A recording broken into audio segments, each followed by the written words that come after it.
fight, I get you, and you want to make money. But at some point in time, if you keep telling us that you're taking boxing seriously and you want to be recognized as a big-time boxer / fighter, you're going to have to fight somebody closer to your age, who is a contender at the very least. Another circus act, another clown show. A fight between Jake Paul and Gervonta Tank Davis has been announced as an exhibition fight. That I couldn't believe, that was too insane, and honestly just baffling to think would be a real fight in 2025. Reminds you that combat sports are the craziest sports on the planet. He's shut the doors. No cameras, no interviews. Not even his closest circle allowed inside. As September 13th approaches, Terence "Bud" Crawford has gone dark. And fans can't stop asking, what is he hiding? Because this isn't just another training camp. This is either the making of history or the beginning of a nightmare. Crawford's mission is simple, yet I've always been a fan of Jake because I think that what Jake tries to do for the sport of boxing, I think people don't realize the importance of him being able to promote for himself and not being reliant on the promoters who I believe has held the sport hostage. The only critique I've ever given Jake, I just want Jake to fight boxers. Like Nate Diaz, we know his reputation. We know the man can fight. We know in the octagon he could be something special. But we know you breathe on him, he starts bleeding. It's a fair critique. And you know what? He should fight boxers. But then again, should he? Because I'll tell you why. If you're a human who can rake in $6 to $10 million fighting people that you know you're going to beat, and you want to build a resume and a record that's impressive with a good highlight reel, you got to be strategic about this shit. Jake's 25, 26. He's got so much time. Yeah, but what I'm saying is, I get where you coming from. All I'm saying is, we don't know your skill set because you haven't been in there with anybody really skilled. terrifying. Step into the ring with Canelo Alvarez, the undisputed super middleweight king, and try to take his crown. For years, critics have laughed at the idea. They call him a blown-up welterweight, a man too small, too light, too fragile for Canelo's brutal power. But Crawford, he calls it destiny. Still, doubts keep piling up. Remember when he admitted it was hard to even make 147 for Errol Spence? Nobody realized then he was already planning something far bigger, bulking up, transforming, building. Performance. Jake Paul won the fight. But yeah, that was that. This time, Jake Paul is to take on Tank Davis. Tank Davis, he was recently in the news for being arrested for a domestic violence incident involving one of his kids' mother. He was alleged to have slapped her about the place. The charges were later dropped, to be fair to him. But yeah, that was when he was last in the news. What is interesting is just a couple of months ago, Tank Davis was saying openly that he'd lost his passion for boxing and that he wanted time away from the sport.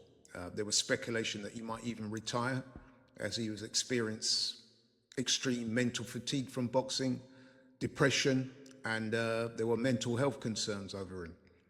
However, I guess the opportunity to earn a truck full of money, fighting a completely worthless exhibition fight against Jake Paul was enough to make him change his mind about boxing. Funny that, isn't it? But you know what? I'm not even going to waste your time or mine critiquing this utter nonsense. Suffice to say that this so-called fight we're talking about is an exhibition, and it pits Jake Paul, who is a cruiserweight, by the way, weighs in excess of 200 pounds, and Tank Davis, who is, he was the WBA lightweight champion, who weighs in at about 135 pounds when he fights. So that's a disparity of some 65 pounds. In old money, that's about 4.5 stone. There's also a significant difference in height. Jake Paul is roughly, 6'1", 2". Gervonta Davis is 5'5" at best. So, there's a height disparity there of some 8 inches. Himself into something unrecognizable. Most fighters add weight and lose themselves. Crawford swears he's found a way to grow without slowing down. But will it work under the lights? Because standing across the ring is no ordinary opponent. Canelo Alvarez isn't just a name. He's a dynasty, a Hall of Fame legend who has crushed champion after champion at 168. Iron chin, monster power, surgical counterpunching. He doesn't just win fights. He breaks men. And now the internet is asking the brutal question, what chance does Crawford really have? Clips leaked online show Crawford sparring with middleweight champ Carlos Adames.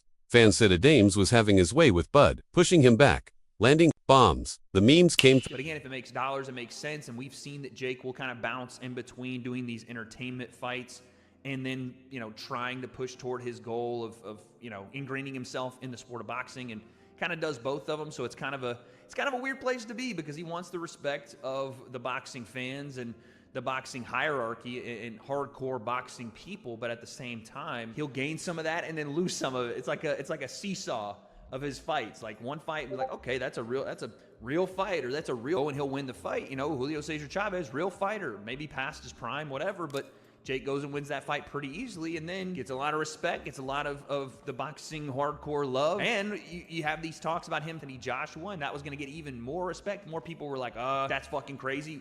Myself included, that seemed like a massive risk, but a lot of people were like, okay, fair play. Anthony Joshua, that's a real heavyweight. Jake wants to fight him. He's a psycho, but fair play. And then you announce this one, and it's like, well, that's the same thing people have been saying about Jake for years. So it's a weird spot to be in for him, for sure. But I talked about this not being the first choice, and I don't think it was, because Coppinger reports next that for Jake Paul to face Anthony Joshua collapsed over network issues. Now, we had all heard the talks, and they were pretty public, from Eddie Hearn, from Jake. Nakisa Badarian, Jake's manager, was over in the UK on, I think, Sky Sports, talking about the fight and saying how it was a real possibility and they were really starting to work on it. And now Mike Coppinger says that the talks for Jake and Joshua fell apart over broadcasting issues. fast. If a Dames can do this, imagine what Canelo will do. But the full picture. Crawford wasn't running. He was standing in the fire, eating shots, firing back, testing himself against a bigger man, daring his body to endure. To some, that's weakness. To others, it's genius. Still, the size difference is undeniable. Canelo lives at 168. Crawford is visiting. And when you visit Canelo's house, the rent is paying, but Crawford refuses to blink. His camp in Colorado Springs is a fortress. No distractions, no interviews, just obsession. He's posted that I gave too much credit to Paul. Why? He's done a hell of a job to put himself in this position. He sold himself. He sold his dream. He took his dream. He took his idea. He put it out there, and he made it happen. Give him credit for that. And he made it happen. And he took risk along the way. Yeah, he picked his spots. He's in the driver's seat. He gets to pick his spots. He's the one bringing the money. He's the one promoting. Yeah, he's the name. He made himself that, coming from where he came from, with all his followers and the whole thing, and just the uniqueness of what he was doing. But he has learned along the way. He's not a top guy yet. No, I don't know that he ever will be. He didn't have that amateur background and the things that you usually need to be a top guy. But he has improved. He is a work in progress. He is a guy that you got to give him credit that he's respected the sport. He went out there, he's worked hard at it, and he's gotten himself into this position. Having said all of that, this might be a step too far. Now, when I say it, I'm also, I try to be responsible. I've been in this game 50 years, so I know where not to step, where you could twist an ankle, or worse, you could break a leg or fall down. When I say that with the understanding, too, that Joshua's coming off being knocked out. training clips on Instagram, the slip rope, the lightning fast combos. Fans compared them frame by frame with Canelo's drills. Twitter exploded. Some said Crawford looked sharper. Others mocked him. Training clips don't win fights. The chaos was instant. And then came the whispers. Maybe Canelo isn't the same beast anymore. His recent win over William Skull didn't silence critics. Some say his prime is fading. Crawford is betting everything. Netflix, and that's probably where the problem was. So I think that fight is sort of like dead and buried in the water. And we get Gervonta Davis, man, like you guys said it. He's a 135-pound world champion, lightweight world champion. The guy's my height. He's 5'5". And Jake Paul is a cruiserweight. You know, he walks around at sort of like 15 stone. So, and it's an exhibition. So look, if you buy into that, then yeah, fine. But it's not one for me. Spence, let me ask you this: if you were European champion, right? Yes. Before you had to retire, sadly, you were European champion. If you were, how tall are you? What are you at? 4'8", 4'9"?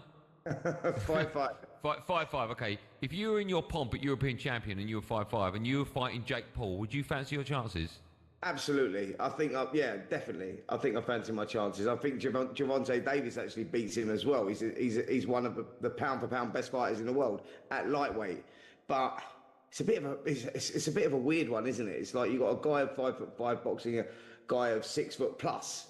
Cruiserweight. Yeah, it's just all a little bit odd. I feel if they're going to do an exhibition, perhaps Jake should have picked someone more his size. Look, his last fight against Julio Cesar Chavez Jr.